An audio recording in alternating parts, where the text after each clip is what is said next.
¿Está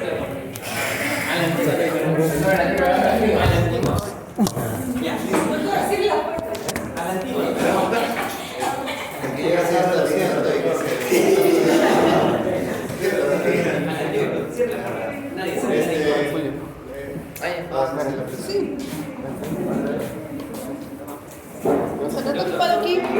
Yo me siento. No, acá está.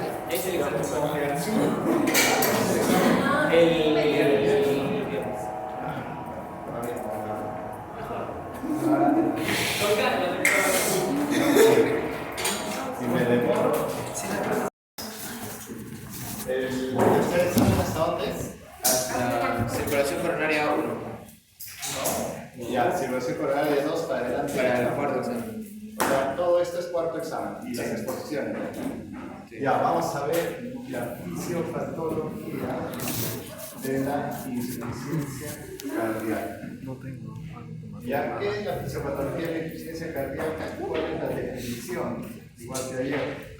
La definición de fisiopatología de la insuficiencia cardíaca es que es cuando el gasto cardíaco es insuficiente. O sea, cuando el corazón no logra mantener un gasto cardíaco adecuado. Entonces, el gasto cardíaco es 5.000, 4.500. No llega a 3.000, 3.500 nada más. ¿Ya? Entonces, dentro de la definición, dentro de lo que es la clasificación, vamos a insuficiencia cardíaca aguda, insuficiencia cardíaca crónica. Esta es una clasificación según el tiempo de evolución. Después también se puede la ubicación, insuficiencia cardíaca derecha o izquierda, ¿ya? Y otro tipo de clasificación es la que vamos a utilizar, insuficiencia cardíaca, otro tipo de clasificación, insuficiencia cardíaca diastólica y sistólica. Otro tipo es la que utilizamos, insuficiencia cardíaca con fracción de eyección disminuida y con fracción de eyección normal. ¿No? Entonces, cuando nosotros decimos, ¿cómo clasificaríamos? Clasificaríamos de esta manera. Si la fracción de eyección es más del 50%, se dice normal, que es una insuficiencia cardíaca con fracción de eyección normal. Si es menor del 40%, es una insuficiencia cardíaca con fracción de eyección disminuida. Y si es del 40 al 50%, es una insuficiencia cardíaca con fracción de eyección intermedia. ¿Ya? Entonces, así se clasifica cuando vemos la insuficiencia cardíaca. Entonces, ¿qué es lo que vamos a ver? ¿Qué es lo que sucede? Fracción de eyección nos va a salir disminuida y fracción de eyección normal. Entonces, cuando tenemos, por ejemplo, un paciente con fracción de eyección disminuida, es que el ventrículo tiene una hipertrofia excéntrica, está agrandado. Por lo tanto, ¿qué vamos a encontrar? Una cardiomegalia. Entonces, ¿y qué va a suceder? Que el volumen diastólico va a estar aumentado, ¿no? Y de aquí va a salir un volumen sistólico. Si el volumen diastólico normal es 130, aquí puede tener 150 centímetros cúbicos de volumen diastólico. Y normalmente está saliendo, acá por ejemplo, si este es un corazón insuficiente, puede salir 50 centímetros cúbicos. La fracción de eyección va a ser 50 entre 150, ¿no? Y la fracción de eyección va a ser 30%. El 30%. Entonces, ¿qué es lo que hacemos nosotros? Y decimos, si el gasto cardíaco es igual a la fracción de eyección, el gasto cardíaco es igual a volumen sistólico por frecuencia cardíaca, Y si nosotros decimos que el gasto cardíaco es 50, o la frecuencia cardíaca promedio es 70, su gasto cardíaco va a ser 3.500. Y esto es menor al gasto cardíaco normal. ¿Ya? Por lo tanto, es un corazón que tiene una insuficiencia cardíaca con fracción de eyección disminuida. Ahora hay otras situaciones en que el corazón está acá, pero el problema, más que sistólico, el problema más que de eyección, el problema es de llenado. ¿Qué va a suceder en situaciones, por ejemplo, con una hipertrofia ventricular izquierda? Por ejemplo, situaciones como derrame pericárdico, o sea, se llena de agua el pericardio, derrame pericárdico. Otra situación también cuando el pericardio se hace grueso, por ejemplo, dice pericarditis constrictiva. Pericarditis constrictiva. Estas tres situaciones, ¿cuál es lo común que tienen estas tres situaciones?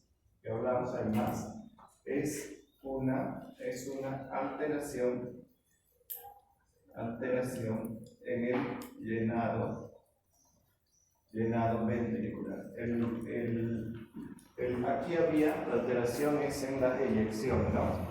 Acá es en el llenado. Tiene dificultades para llenar. Por lo tanto, el volumen diastólico disminuye. Puede disminuir, por ejemplo, a 100 centímetros cúbicos, pero el volumen sistólico es, digamos, 50 centímetros cúbicos.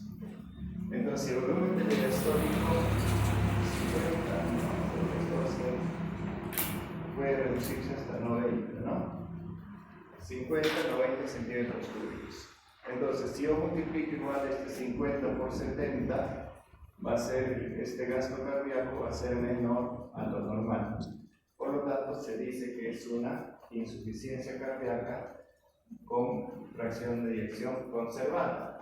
¿Por qué? Porque si ya defino acá gasto cardíaco, acá estoy definiendo fracción de eyección, lo que va a ser 50 entre 90, y esto va a ser mayor a 50%. Entonces, ya hemos definido lo que es insuficiencia cardíaca, hemos hecho la clasificación, hemos hecho la insuficiencia cardíaca con fracción de eyección disminuida y con fracción de eyección normal.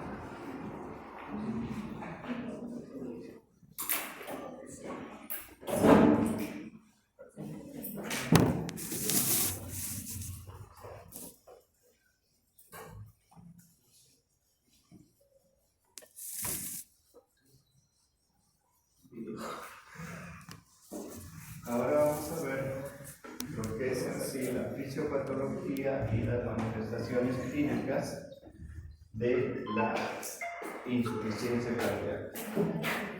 Entonces, ¿qué es lo que hacemos? Vamos a ver que este es el pulmón. Ya, este es el pulmón.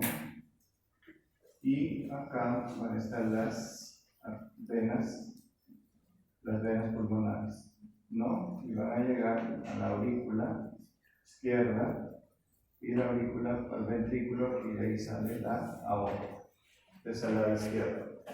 En el lado derecho va a estar la arteria pulmonar que nace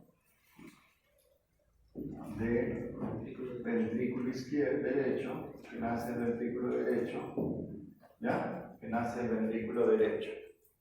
Y acá va a llegar la vena cava inferior y va a llegar la vena cava superior. ¿Ya? ¿Está listo? Entonces, ¿qué es lo que vamos a hacer? ¿Qué es lo que hacemos? Siempre hemos dicho que la presión cuando aumenta acá, también va a aumentar la presión acá en el mismo rango, ¿no?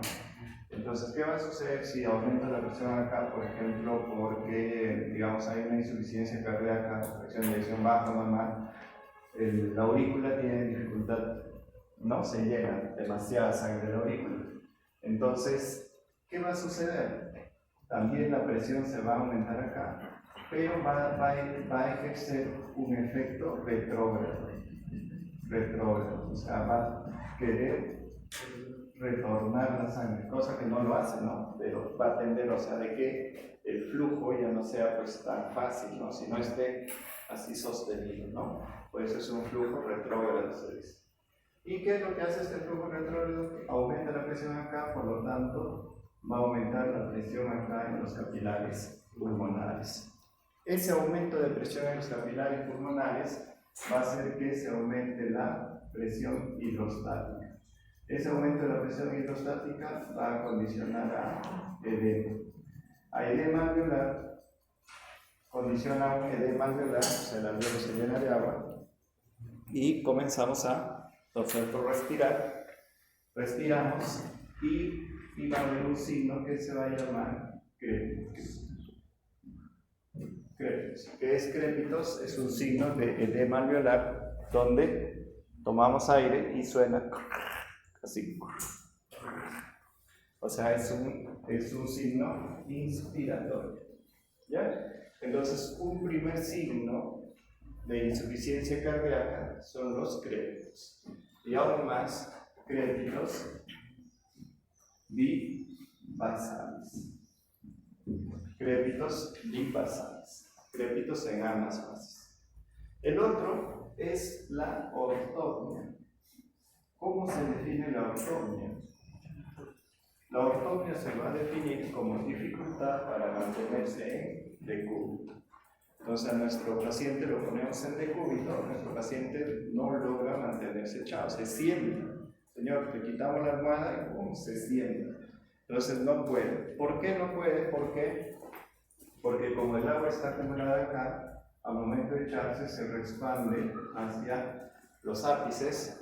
¿Y qué es lo que va a suceder? Va a suceder que el paciente le falta el aire. Eso se llama ese fenómeno, dificultad para mantenerse en el cúbito, ortopnia. El otro puede haber, ahora el edema en falla cardíaca también no solo compromete a los alveolos, sino también va a comprometer a los bronquios. Como compromete a los bronquios, ¿qué es lo que va a suceder? Va a comenzar a producir una disminución de la luz. Esa disminución de la luz, ¿qué es lo que va a producir en pacientes sibilantes? ¿Ya? Entonces, ¿qué va a producir en el paciente? Sibilantes. Y estos sibilantes se van a escuchar como un piar de un ave, ¿no? Suena así.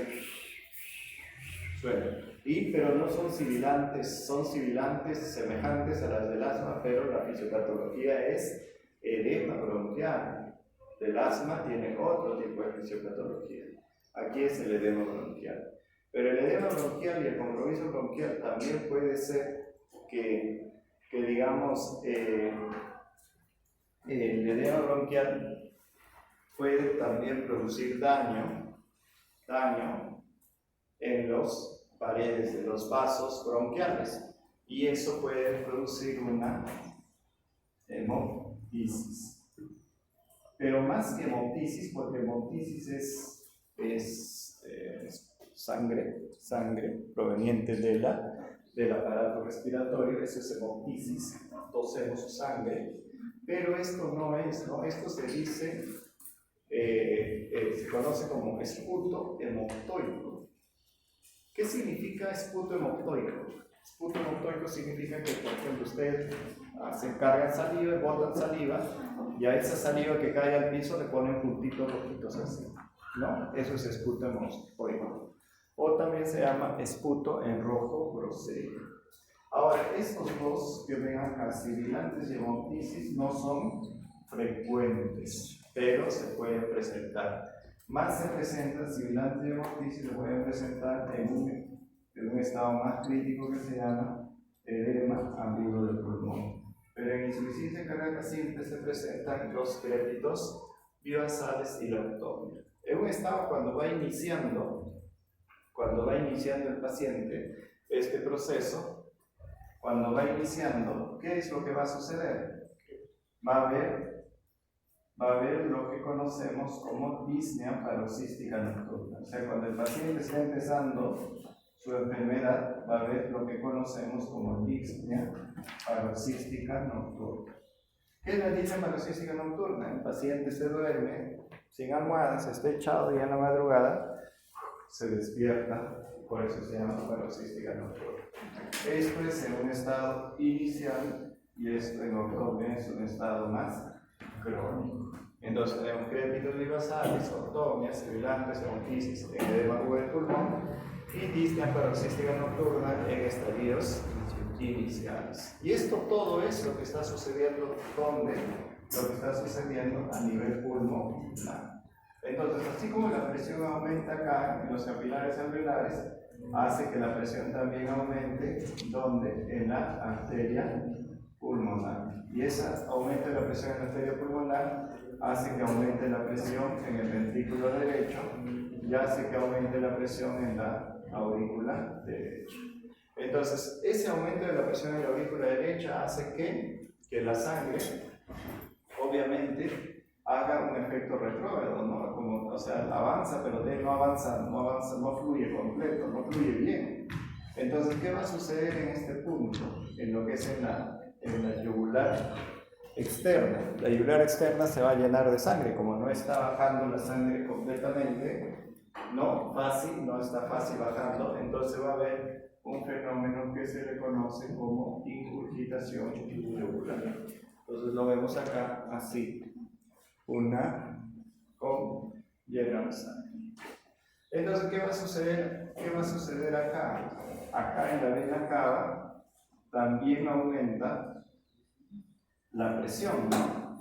Y obviamente va a aumentar la presión en la vena cava, y esto es el hígado, ¿no? El hígado, la porta, todo eso, la comunicación y todo esto en el hígado va a aumentar la presión en el hígado y lo que va a ocasionar congestión hepática. Congestión hepática. Y esta congestión hepática puede ser tan intensa que puede condicionar a una hepatomegalia. Puede condicionar a una hepatomegalia. Esta congestión hepática, ¿qué es lo que va a producir? También va a producir una disminución en el flujo de la porta. Puede ocasionar hipertensión portal, y toda esta congestión y esta hipertensión portal puede ocasionar que ascitis. ¿Qué es ascitis? Es líquido en el abdomen, semejante a lo que es el edema en los tejidos. Entonces, esta congestión hepática, aquí la vena cava sigue subiendo, igual pues sigue aumentando su presión, y vienen las venas del miembro inferior. Esta vena del miembro inferior también aumenta su presión, y ¿qué es lo que va a condicionar? Edema en miembro inferior. ¿Ve? Edema en miembro inferior. ¿Listo? Todo lo que estamos viendo se llama sintomatología retrógrada. Sintomatología retrógrada por aumento de la presión en la aurícula izquierda. Puede haber compromiso solamente del corazón derecho, sí, y la izquierda no, pero generalmente se comprometen los dos a la larga. ¿Ya? Entonces esto es compromiso retrógrado. Ahora, el compromiso anterógrado es por falla cardíaca en sí, ¿no? Por el volumen sistólico que no está completo. Entonces, estas anterógradas, una sintomatología de anterógrada es que el paciente puede llegar incluso a presentar cianosis. O sea, puede llegar a un punto en que puede presentar cianosis. Después, el otro anterógrado, también puede haber una disminución en el flujo sanguíneo a nivel intestinal, con edema intestinal por el flujo retrógrado, y esto puede condicionar a que a una disminución en la absorción que puede llevarnos a una carencia cardíaca. O sea, el paciente con insuficiencia cardíaca es bien flaquito, ya flaquito y hinchado. Entonces, que también anterógrados, ¿qué es lo que puede haber? Presencia de tercer ruido. Presencia del tercer ruido, ¿qué es lo que nos va a formar? Nos va a presentarse como ritmo de calor.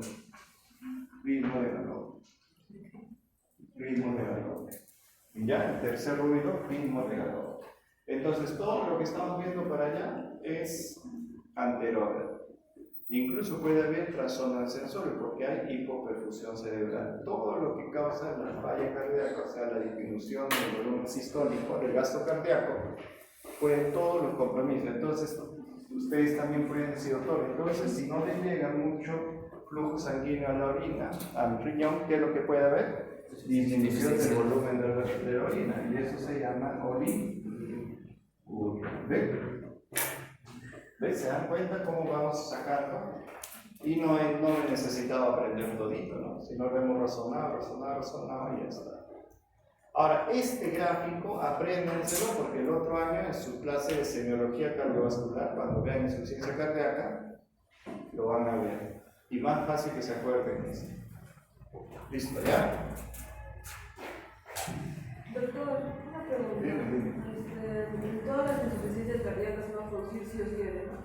Sí, en todas las insuficiencias cardíacas se producen edema. Ajá. Ahora, del sí o sí, eso es bien esto, pues, ¿no? Es como decir siempre, ¿no? El siempre no va a existir, pues, ¿no? El siempre no existe. Hay pacientes que pueden estar haciendo falla cardíaca y presentar un edema bien leve, ¿no? Hay otros que tienen una gran cantidad de edema. No es. Ahora, ¿cuáles son los mecanismos de compensación de la falla cardíaca? Al inicio, los mecanismos de compensación de la falla cardíaca, ¿qué es lo primerito que se compensa? ¿Cómo es? ¿Qué va a compensarse? Agudamente, ¿quién va a activarse? Agudamente, vamos a ver, mira, razonemos. Volumen sistólico, precarga, contractibilidad, poscarga. Esto por frecuencia cardíaca es igual a gasto cardíaco, ¿no? Entonces, ¿cuál es mi problema acá? Que este gasto cardíaco está disminuido, por lo tanto, la presión arterial también va a estar disminuida, ¿no? Esto por resistencia vascular periférica me va a dar la presión arterial. Entonces, si mi gasto cardíaco está disminuido, lo que me da y define insuficiencia cardíaca, ¿cómo va a ser la respuesta del corazón del cuerpo? La respuesta del cuerpo es que rápidamente, pero esto sucede al inicio de cuando estás empezando a tener insuficiencia cardíaca. Pero cuando eso, o sea, demasiado también efecto de esta respuesta es muy malo para el paciente. Porque en vez de ser beneficioso, resulta ser catastrófico. Entonces tenemos que el gasto cardíaco disminuye y la presión arterial disminuye, ¿ya? Entonces, esta presión arterial que disminuye, ¿qué es lo que va a hacer? Va a activar el sistema nervioso simpático. Se activa el sistema nervioso simpático, y ¿qué es lo que va a hacer este sistema nervioso simpático? Va a tratar de mejorar la precarga. Entonces, una forma de esto es Frank Starling, ¿no? Entonces, pero Frank Starling es hasta cierto límite, ¿no? Pero cuando hay mayor cardiomegalia, ¿qué va a suceder? Frank Starling va a fracasar. Entonces, este aumento de la precarga puede llevar a un aumento del volumen sistólico y a un aumento del gasto cardíaco. Entonces, trata de compensar. Este sistema nervioso simpático va a tratar de aumentar la frecuencia cardíaca y con eso aumentar el gasto cardíaco. ¿Ya? entonces el sistema simpático se activa el sistema simpático. Uno, ya se activó el sistema simpático. Otro, el efecto de Frankenstein, ¿ya? Entonces, esos son dos formas en que el corazón, el cuerpo, trata de compensar esa disminución del gasto cardíaco. Pero trata de compensar porque no lo logra. Inicialmente logra compensarlo. Pero al final, todo esto es muy deleterio, o sea, muy malo resulta ser para el corazón. Entonces, esta presión arterial disminuida, ¿qué es lo que va a hacer? Va a hacer que se aumente la secreción de renina, ¿no? Y este aumento de secreción de renina hace que la angiotensina aumente la secreción de angiotensina en angiotensina 2 y esto por la enzima convertidora de angiotensina. Esta angiotensina 2, ¿qué es lo que va a hacer? Todo hace para jalar volumen. Todo jala volumen, porque si esta angiotensina 2 está aumentada, ¿por qué? Porque el gasto cardíaco está disminuido. Entonces, ¿qué trata de hacer esta angiotensina 2? Trata de jalar más volumen, más volumen. ¿Y cómo hace que jala volumen? Estimula a la aldosterona. ¿Y qué es lo que hace la aldosterona? Mete sodio y saca potasio, jala agua. La angiotensina 2, ¿qué es lo que también va a hacer? Va a aumentar, va a estimular la secreción de vasopresina.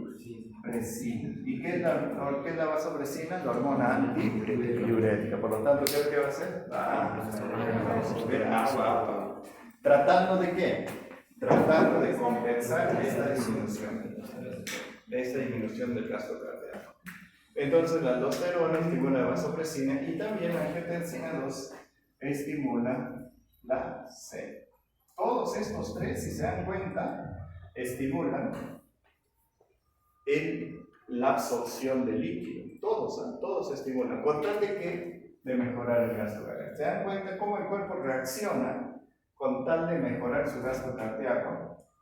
Pero también esta angiotensina 2 que dice, si el gasto cardíaco está disminuido, la presión arterial está disminuida, ¿qué es lo que tengo que hacer? Produzco vasoconstricción y aumento la resistencia vascular periférica. Si aumento la resistencia vascular periférica, aumento la postcarga.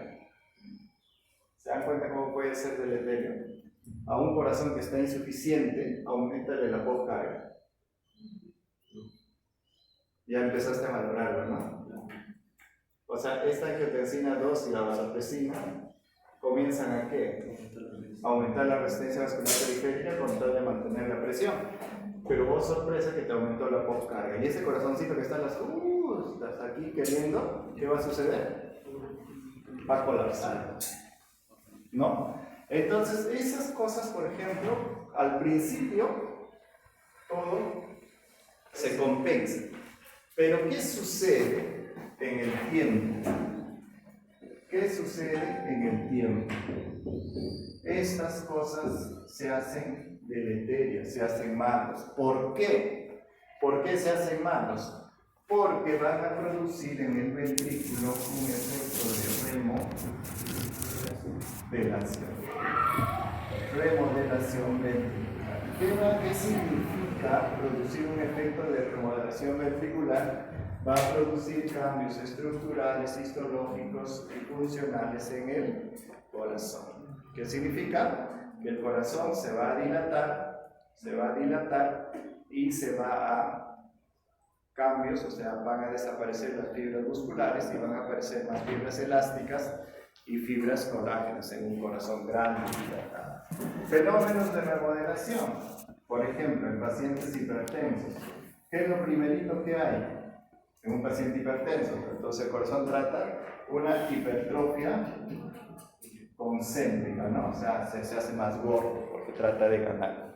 Entonces, después de la hipertrofia concéntrica, ¿qué es lo que va a suceder? Va a haber una hipertrofia excéntrica. O sea, ¿qué va a significarse?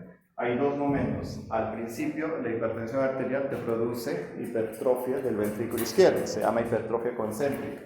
Y después de tanto luchar, se cansa y se dilata por remodelación. Y eso se llama hipertrofia excéntrica. Y después cuando hay, por ejemplo, problemas de valvulopatías.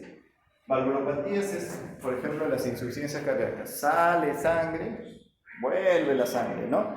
¿Y eso qué es lo que va a hacer? Va a dilatar el ventrículo.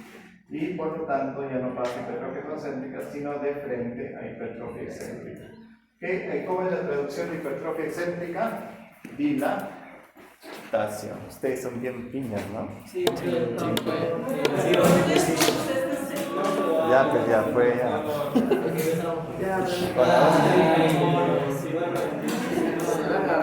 Se van a venir, gente. Yo decía ya, bueno, está bien, pero estoy esperando al final. Dije, ya fue. De nada, voy a decir cómo ya. Ya, entonces tenemos hipertensión, valvulopatías, hipertrofia excéntrica. Entonces estos son fenómenos. Pero ¿quién condiciona esta remodelación ventricular? Todo lo que en algún momento hizo que quisiéramos compensar. Por ejemplo, el sistema nervioso simpático. Por ejemplo, la angiotensina 2. Por ejemplo, la aldosterona. Y estos tres se han activado ahí. Pero tanto se activan constante, que producen remodelación ventricular. Por eso que cuando nosotros damos tratamientos a nuestros pacientes, inhibimos la actividad del simpático, inhibimos la actividad de la angiotensina 2 e inhibimos la actividad de la aldosterona. ¿Para qué? Para impedir que progrese la insuficiencia cardíaca o para impedir la remodelación ventricular. ¿Me han entendido? O sea, al principio el corazón se pelea, el sistema simpático, todo aparece. Pero tanto efecto tiene sobre el músculo ventricular estos tres que lo remodelan. ¿Y qué es remodelación? Esos cambios que llegan hasta la dilatación del ventrículo. ¿Sí? ¿En cuánto tiempo se activa? No, pues así, pues eso es variable pues en cada persona, ¿no? O sea, ¿eso puede resistir un día No. y luego se activa la No, no es así. ¿Estos cambios qué son? ¿Qué cambios? Agudos o crónicos. Agudos. Y estos son cambios un poco más crónicos. Y de ahí, ¿qué viene? Tiempo. ¿Qué te dice? ¿Un día? No, pues 2 días tampoco, ¿no? Un mes. No, tampoco. O sea, eso depende de cada paciente, ¿no? O sea, es como los pacientes cuando me preguntan, señor, un día le dicen, no, su familia tiene un cáncer. ¿Cuándo se va a morir? Dicen, no, se va a morir, ¿no? Se va a morir, ¿no?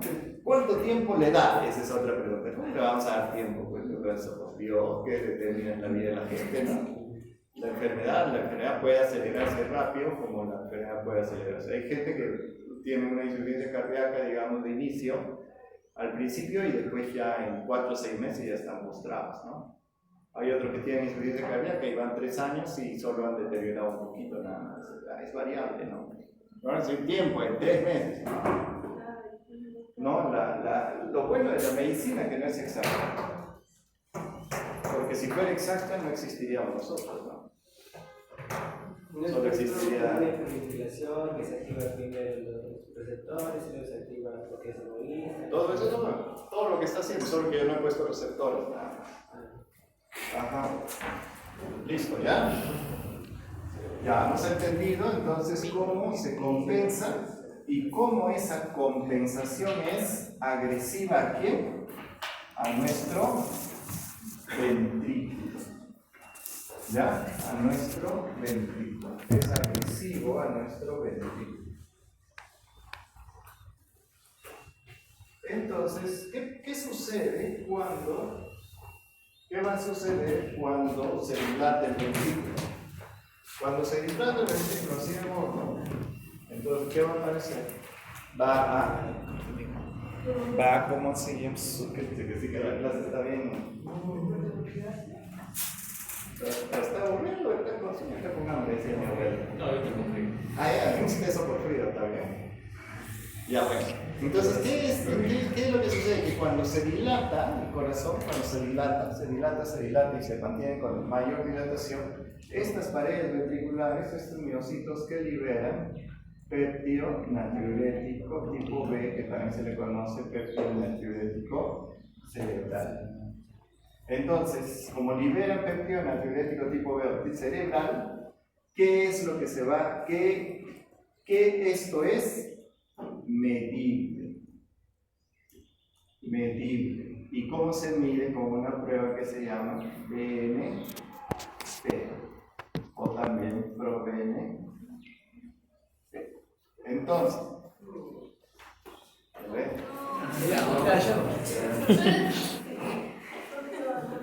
¿Por qué están llegando tarde?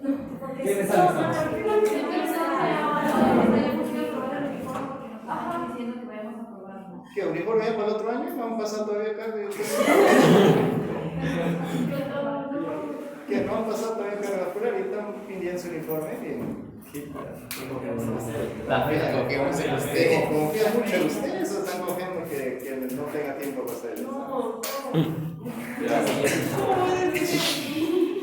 Pero está bien, chicos, está bien, esa confianza es buena. Entonces, este ProBNP, este péptido natriurético tipo B es medible. Entonces, en todo, de aquí que saco mi conclusión, en todo paciente con falla cardíaca, mi BNP o mi ProBNP está elevado. ¿Por qué está elevado? Porque está distendido. ¿Por qué está distendido? Porque está liberando péptido natriurético tipo B, que también se le conoce como péptido natriurético cerebral. Ah, no me vas a preguntar, ¿por qué cerebral? Si es el corazón. Así le ponen puesto, pues cerebral. No. Ahora, en la aurícula, ¿qué es lo que libera? Péptido natriurético atrial. Si ustedes dicen natriurético, ¿qué significa? ¿Cómo hace el sodio? El sodio elimina sodio, pero produce mayor diuresis. Por eso se llama natriurético. Luego que sabe el natriurético disminuye el volumen de orina. Sí, verdadero. ¿Cómo? Entonces, el aurícula libera un péptido natriurético atrial. Y el otro péptido, hay péptido natriurético tipo A, tipo B, tipo C, pero el tipo B es más importante. Entonces, todo paciente con falla cardíaca, ¿qué es lo que le hacemos? Medimos el péptido natriurético tipo B. ¿Ya? ¿Los dos bajan la presión? ¿O solamente el? ¿Cuál? ¿Los dos bajan la presión? No. Los dos bajan, los dos disminuyen el volumen, no, aumentan la diuresis. Por eso se llama natriurético, ¿eh? O sea, es más sodio, ¿no? Pero los dos, ¿no? Los dos, por eso el uno, solo este, se llama natriurético atrial. ¿Por qué? ¿Por qué, chicos? Porque libera la aurícula. Este es tipo natriurético ventricular, debería llamarse, pero es tipo B o cerebral, no libera las paredes del ventrículo. ¿Cómo? Porque no hay cerebro. Porque no hay cerebro, no. Listo. Entonces ahora vamos a ver las láminas, vamos a ver rápido nada más. ¿Y cuánto aprox es este? Vamos. ¿Aprox qué? O sea, aproximadamente, como dice que es medible, ¿a cuánto puede? Ahorita vamos a ver los valores también. Esos valores sí, pero también cambian. O sea, también varían de, por ejemplo, si es obeso, si tiene falla renal, todo eso varía. Ya. Esto, muestra de cariño fuera del hospital, fuera del salón.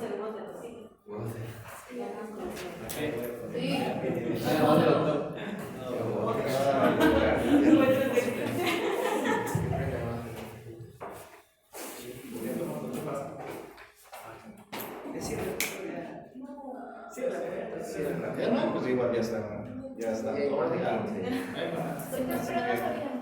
No sabían ellos que Del punto, no ustedes han llegado y ya no les. sabía. Que ustedes hubiesen quedado allá por beneficio de sus compañeros. Sí. Pero Yo no ya dije no. nada, Ya no. porque yo dije voy a venirme. ¿Por qué no me dices? No ven.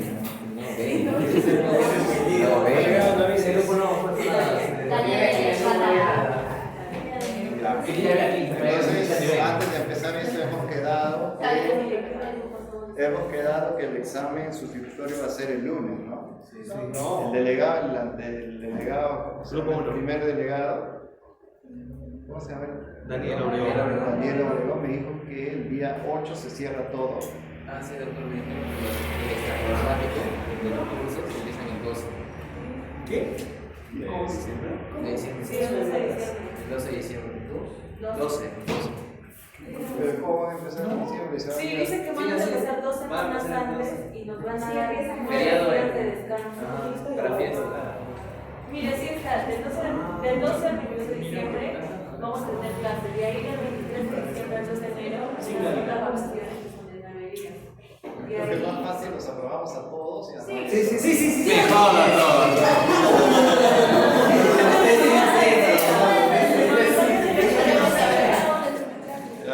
por eso. Jale los mejores, sí. No encargo.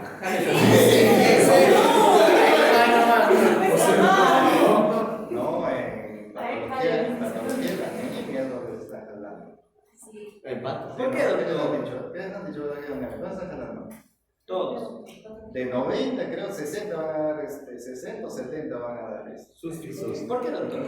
Por la jalada, pues. No, pero ¿por qué jala? ¿Qué? ¿Por qué? O sea, ¿por qué? ¿Saben por qué? Porque ellos, mira, se confían en una, no les hice. Así como ustedes en este primer examen. Como no tuve tiempo, ¡buah!, les puse un examen anterior. Ya.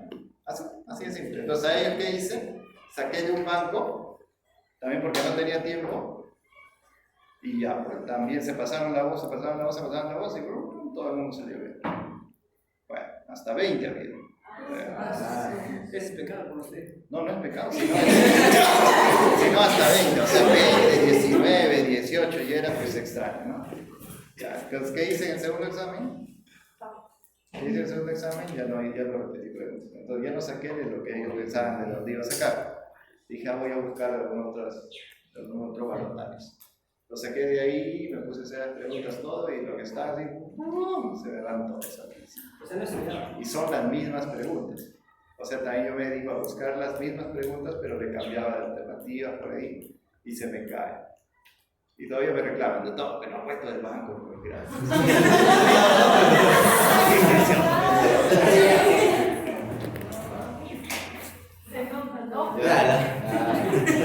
¿saben qué es lo malo?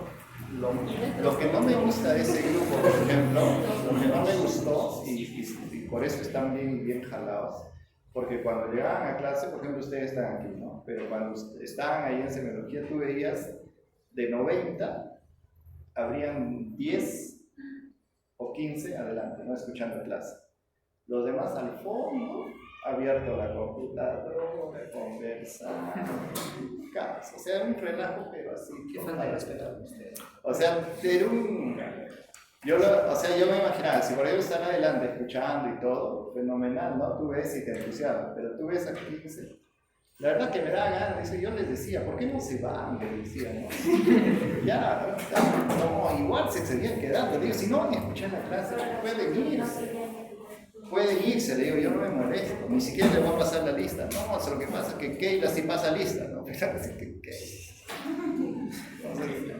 ya pues, pero entonces, ¿qué sucede?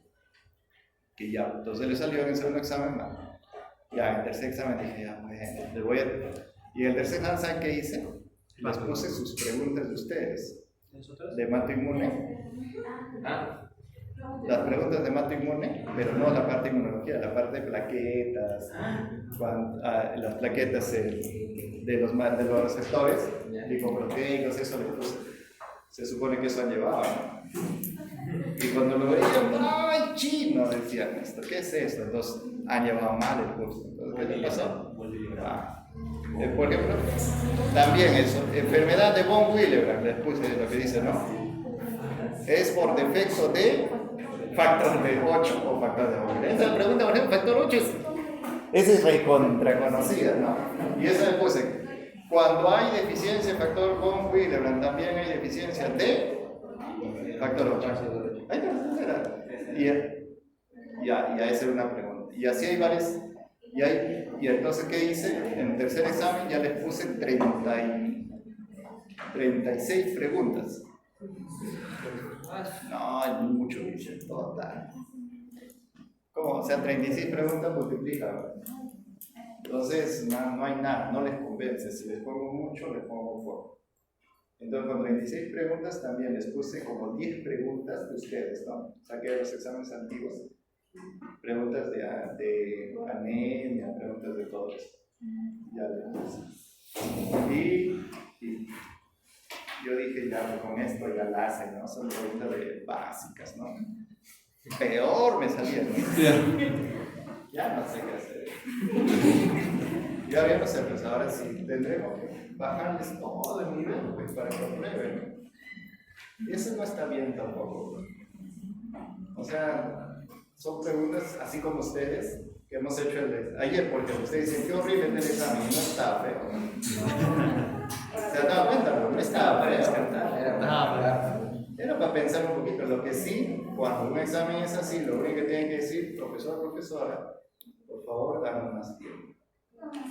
No, Pero el pero profesor ni tiempo. No, pues si no le han pedido, pues. no, Sí, sí, ah, ya, pues, entonces yo sí les doy tiempo, les hago abrir. un minuto más. Yo les hago abrir sus hojas, todo. Ya, bueno. Pero el detalle es de que en las próximas, si este viernes sí voy a estar, el próximo viernes también. Ya les vamos a hacer a las 4, ¿ah? 4 de la tarde. Ya, 4 de la tarde en punto va a ser. Entonces, así fue, chicos. Por eso, si es que el próximo año vuelven a llevar conmigo, por favor, no sean tan, ¿cómo se llama? Tan desafiantes. O sea, a mí, por ejemplo, cualquier profesor le diría al profesor, ¿y cómo es con su ¿no? La profesora de CERN. Oh, me dice 10, 15 están adelante. ¿Y qué sucede? Obviamente van a desaprobar, pues. Entonces, ¿qué sucede? Otra, en el tercer examen le puse nada de lo que estaba de diapositivas y más le puse lo que les hablaba. Por si acaso les decían, ¿no? Para mantener a un paciente estable tiene que mantenerse la hemoglobina más de 8. Ya, y de eso ninguna parte de la diapositiva estaba. Entonces, ¿qué le puse? Para mantener a un paciente estable tiene que ser la hemoglobina más de... ¿De qué van a estar atentos, pues? Si todos están al fondo. Y pregunten. Dile, cuando el doctor viene a hacer su clase, ¿cuántos estaban adelante? 10, 15, 5. O sea, 3, 5 ahí y los conocidos están. Así, rostros conocidos, nombres conocidos, así, justo que están mejor, ¿no? Pero hay también al fondo. Pero al fondo. O sea, la mitad vacío del salón y así al fondo. Se pasa. Bueno, eso por ejemplo es muy desafiante para el profesor. Pues, o sea, no te muestran interés, les da lo mismo. Ya, y eso a veces nos pasa cuando subimos de año, pues no. Cuando nos quedamos en tercero, nos creemos envidiosos. Cuando estamos en sexto, ya somos dioses completos, levitamos en vez de caminar. ¿Entienden? ¿Y cuando vuelven a su realidad? En el internado. Esa es su realidad. No regresa, no saben nada. Nada. Es la realidad. Eso es lo normal, pero no debe suceder así. Pues todos debemos mantener nuestra modestia, todo así, toda una vida, ¿no? Porque si ustedes van a ver, ¿verdad? Pasan a semia. Como ya tienen la escala, ya son semidioses. Ya ven pacientes son semidioses. Los de sexto año, todas las promociones yo las conozco. Todos se creían semidioses así. No, dioses completos, porque ya están en sexto año, ¿no?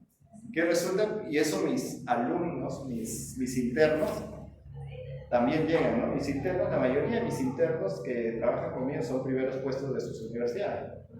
Y llegan pues todos rondos, ¿no? Y llegan y se dan cuenta que, por eso les digo, la única especialidad que nosotros, que se estudia, digamos, y que no sabe hacer nada al terminar su carrera es medicina. Porque ustedes dicen, ay, vamos a ¿cómo se llama esto? A exponer neumonía. Y ustedes les aseguran que sí, que ya, que y los ponen en emergencia, en un paciente con neumonía, y en blanco todos. Todo esto es lo que hables. Ahora, ¿de dónde empiezo? Le doy esto, le doy el otro, ¿no? Pero no, la fisiopatología dice, pero ¿Por qué? Porque también nuestra práctica es tan corta que no tenemos ese efecto. Y también nuestros profes de práctica, ¿qué es lo que nos hacen? Ya anda a ver tu paciente. Muéstrame una historia. Bueno, también nos pasa.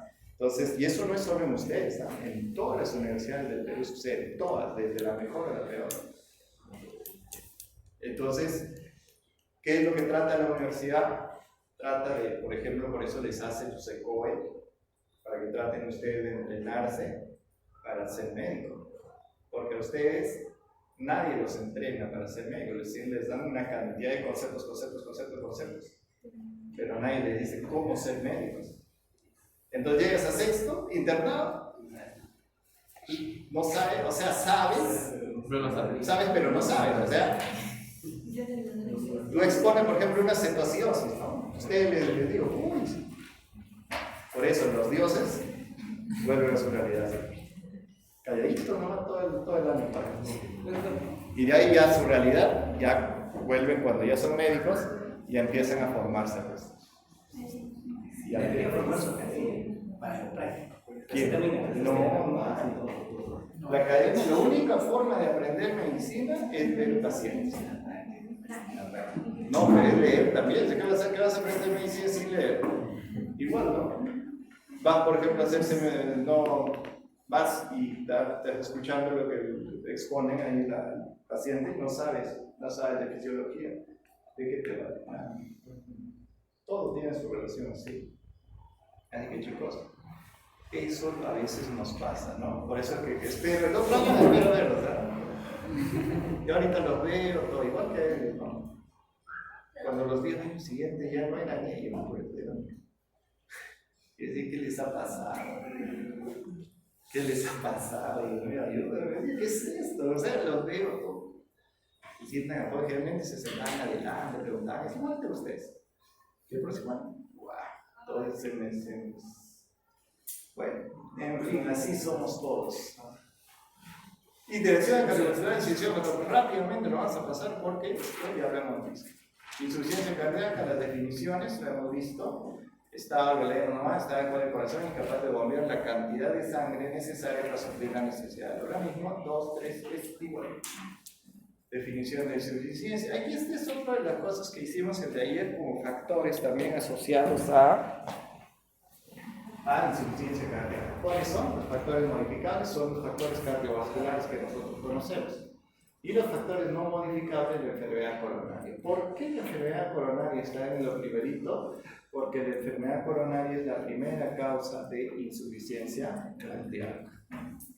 Después está la hipertensión arterial, que les dije que produce, ¿no? La diabetes también produce cardiopatías. Y la enfermedad valvular. Si ustedes se dan cuenta, estos 4 son factores no modificables que se relacionan con insuficiencia cardíaca. Las valvulopatías, más las insuficiencias cardíacas, las estenosis que hemos aprendido, ¿no?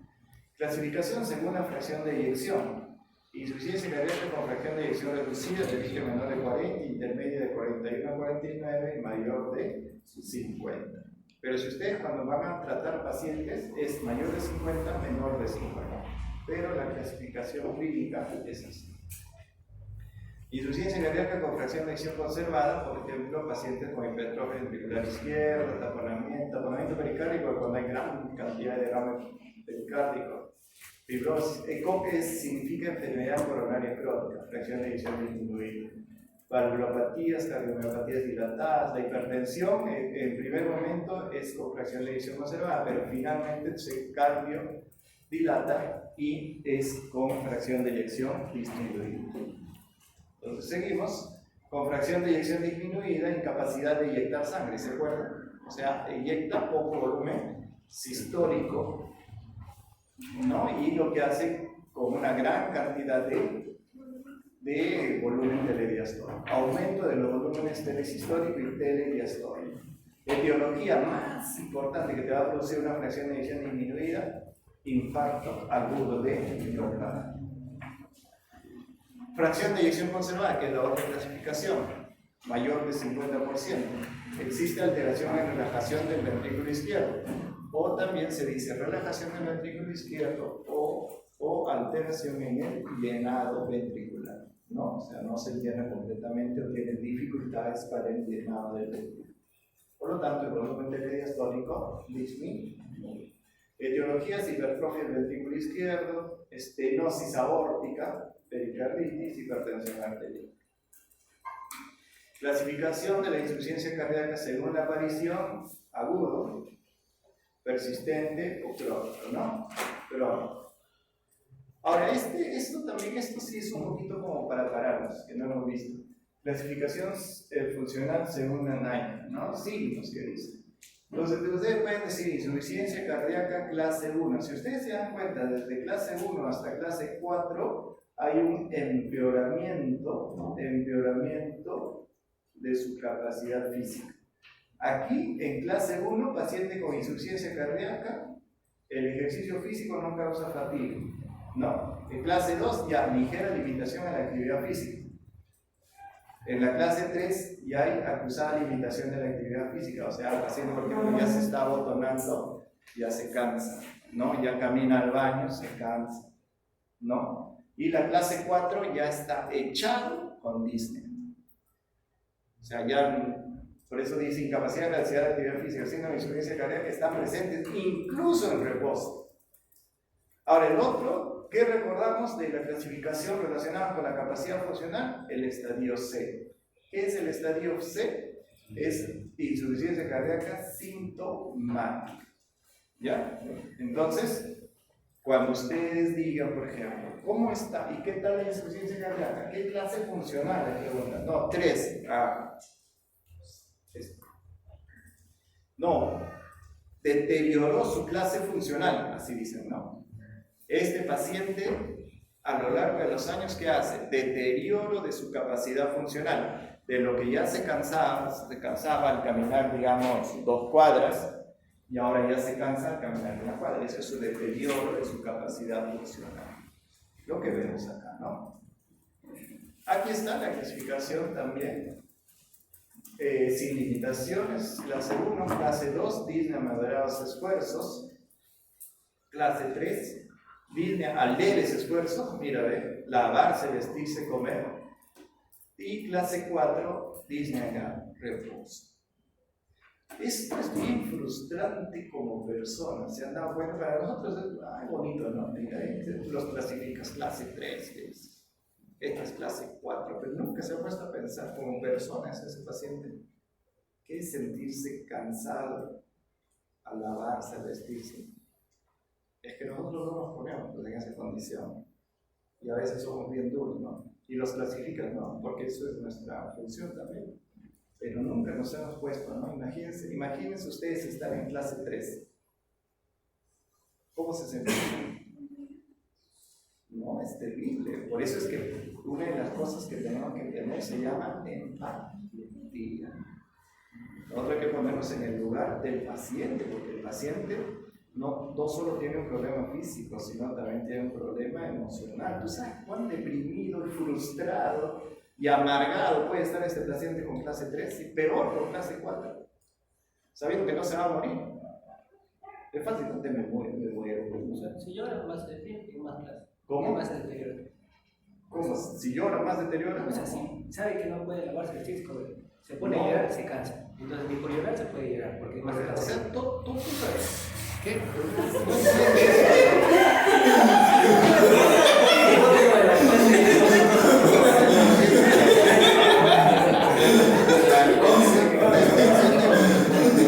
comentario era de que cuando nosotros vemos esto, nosotros tenemos que tener empatía porque no sabemos la condición emocional del paciente. Esa es la ahora de que llora y se cansa, no sé eso.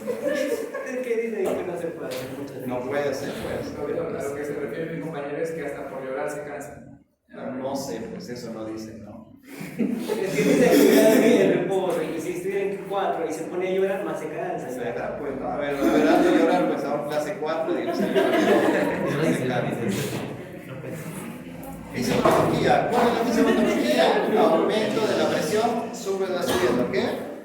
Volumen sistólico, diastólico, final incrementado, mayor presión ventricular, mayor presión auricular, mayor presión en venas y capilares, que tienen que ser mayor a 20 miligramos, y trasudado. ¿Qué es trasudado? El edema. Fracción de eyección conservada. Miren qué es lo que está pasando acá. Esto, lo que ven acá, se llama derrame pericárdico.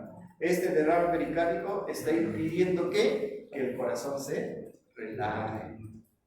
¿No? Porque el agua está ahí, pues, entonces el corazón no se va a poder extender, ¿no? Entonces el agua está ahí, entonces ¿qué va a pasar con el ventrículo? Que normalmente se abre hasta así, y este se está abriendo allí nomás. Entonces hay dificultades para que para el llenado más que para la eyección.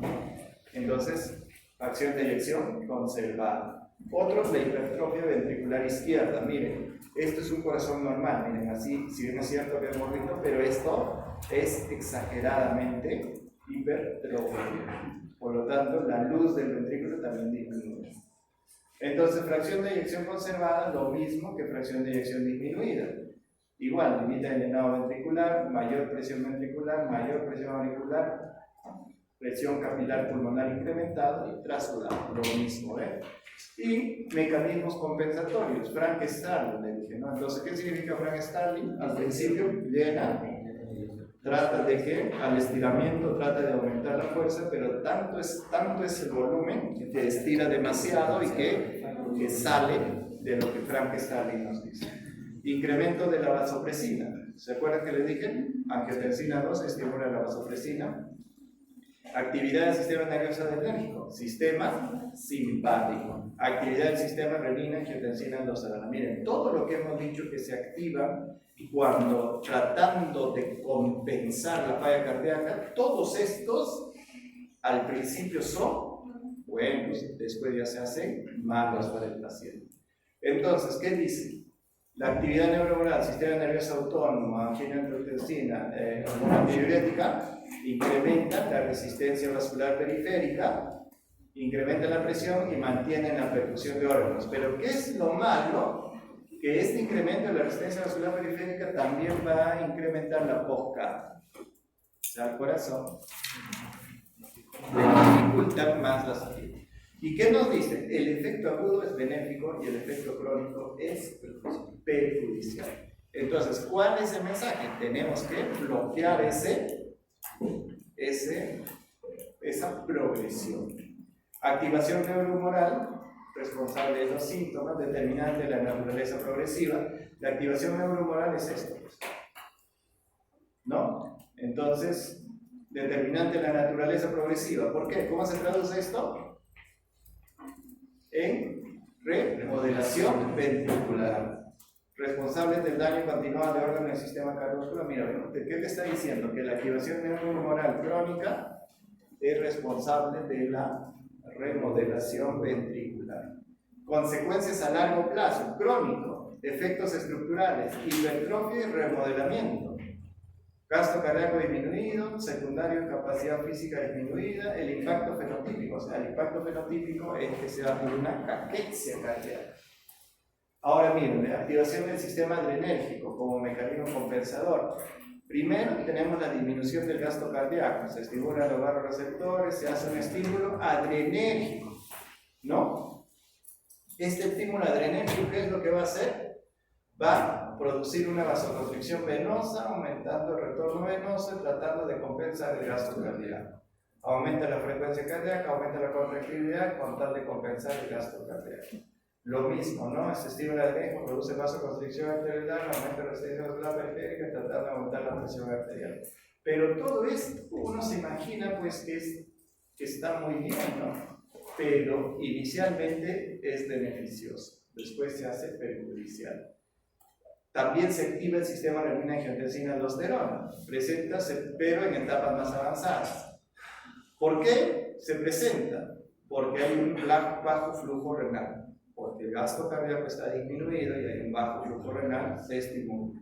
Por actividad simpática, porque nosotros tenemos en el riñón receptores beta-1. Uso de diuréticos durante el tratamiento. O sea, tanto volumen perdemos que se activa el sistema renina-angiotensina. Cambios estructurales en la insuficiencia cardíaca se llaman remodelación ventricular. ¿Qué quiere decir? Mírenme, esto es el corazón y miren qué es lo que ha pasado. Esto son, digamos, es una interpretación, ¿no? Miren cómo ha cambiado el corazón. Entonces aquí se ve más bonito. hay una fibrosis. Esto es un corazón normal.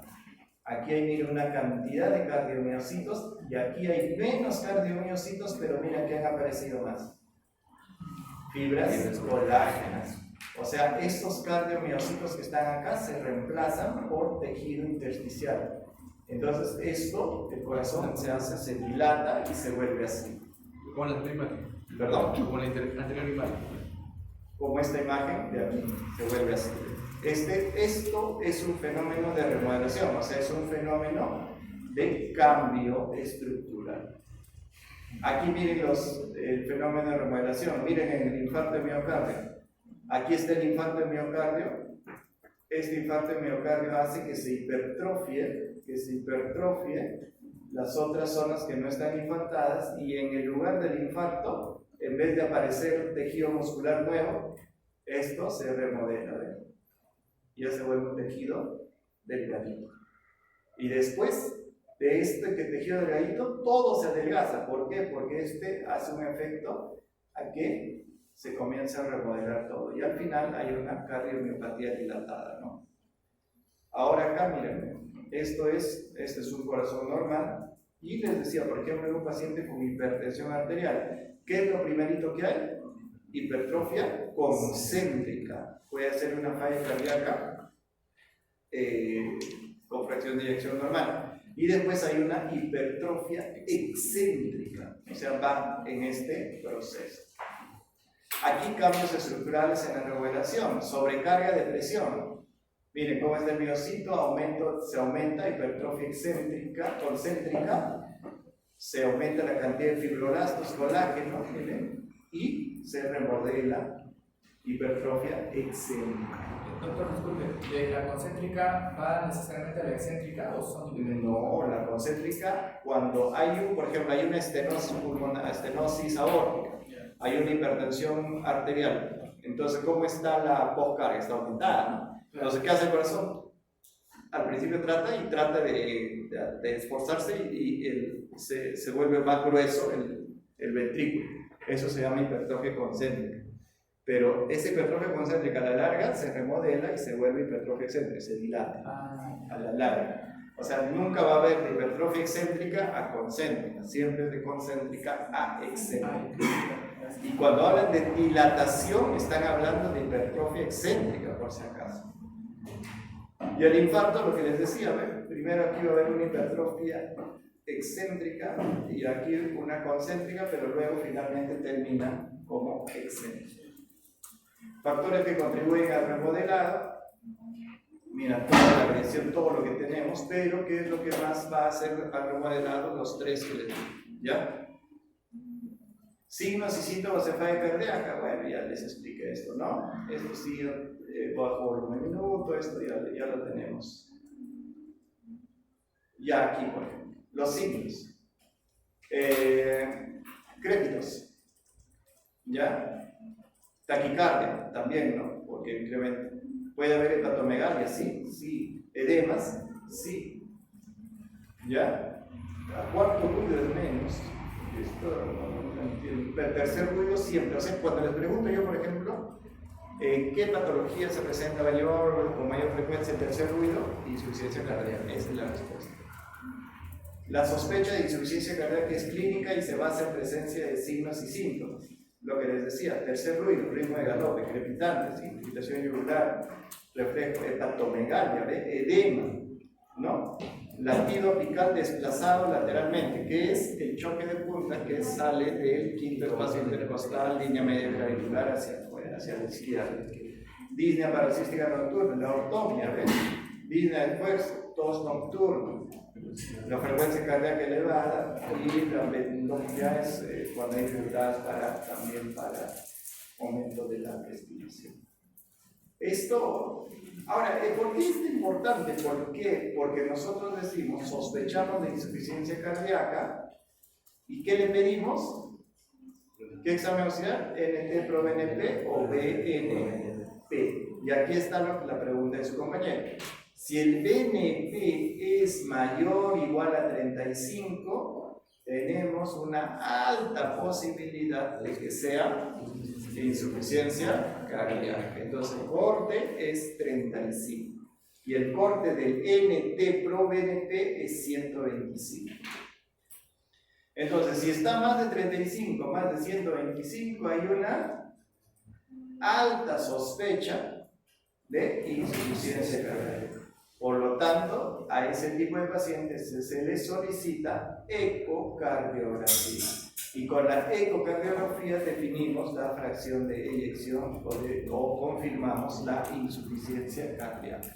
Entonces ustedes dicen, no, tiene crépitos, todo, sí, ya, este puede ser una insuficiencia cardíaca, perfecto. ¿Qué le tomo? Un ProBNP. Entonces me sigue saliendo alto, entonces la sospecha es mucho mayor. Le hago un ecocardio y con eso lo defino completamente. ¿Me entienden? Ya esos 3 pasos siempre. Péptidos natriuréticos, el tipo B, BNP. ¿No? ¿Dónde se origina? En el ventrículo. ¿No? Ventrículo. Y por sobrecarga de volumen. Mucho se estira y libera péptido natriurético tipo B. El tipo C, el tipo D, el tipo A no nos interesa. BNP, péptido natriurético cerebral. Es por las iniciales, pues no, BNP. Aquí este es otro, aquí nos dice, por ejemplo, a todo paciente en el que sospechamos le pedimos péptidos natriuréticos. Y estos son valores diferentes, pero es algo que, si a pesar de que son valores diferentes, esto es una revista española, y el otro también es igualito, pero es los americanos, como dicen, de 35. Pero aquí miren, esto, por ejemplo, yo me lo he aprendido, para mí es más práctico. Si el BNP es menor de 100, es poco probable, pero tampoco lo descarto. Si el BNP es de 100 a 400, el diagnóstico es incierto, pero si es más de 400, es probable. Entonces, para evitar, por ejemplo, para evitar, digamos, que ustedes digan, no, pero en la otra lámina dice así, pero ¿por qué? No. Porque una pregunta, digamos, confusa sería, si tiene el BNP 70, ¿su diagnóstico es probable? Sí, porque... Matrimonio 35. Por esto, ¿no? Sí, claro. Pero no es probable. ¿Por qué? Por esto. ¿Me entienden? Nos jalamos todos. Por eso, o sea, ¿por qué no es probable? Por el BNP, por esta lámina que nos dice, ¿no? Entonces, ¿qué tenemos que hacer? Entre 35 y 100 tenemos que No ser probable. no aceptar como probable. No, este es el más cercano. Ahora, el BNP también varía, pues, ¿no? Si es obeso, si es mujer, si tiene falla renal. Entonces el BNP también puede variar. Pero bueno, lo que sí quiero que se lleven más que cómo ya hacer diagnóstico es que cuando el ventrículo se distiende, libera péptido natriurético tipo B. Tipo B. O BNP, ¿no? Ya, eso es lo que quiero que se lleven, ¿no? Que los valores, todo eso, ustedes lleven su curso de insuficiencia cardíaca, que también lo llevan, ahí ya conversan con el doctor, ¿no? Para el diagnóstico. Pero este no es una clase de diagnóstico.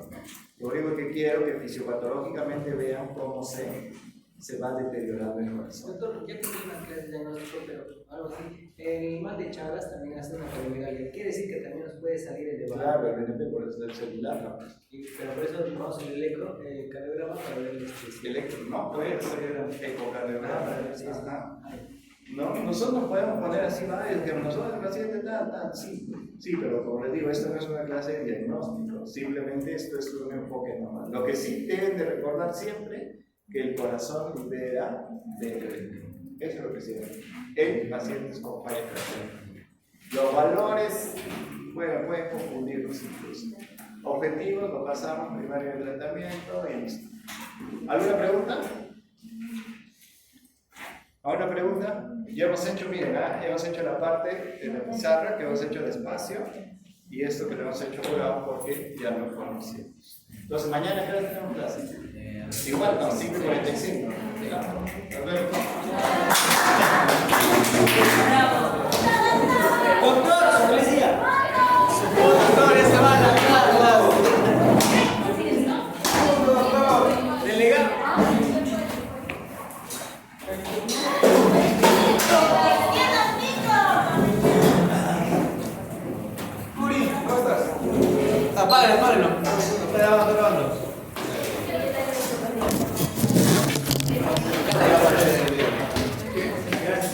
Ali, al fondo. A ver, así. Acabó.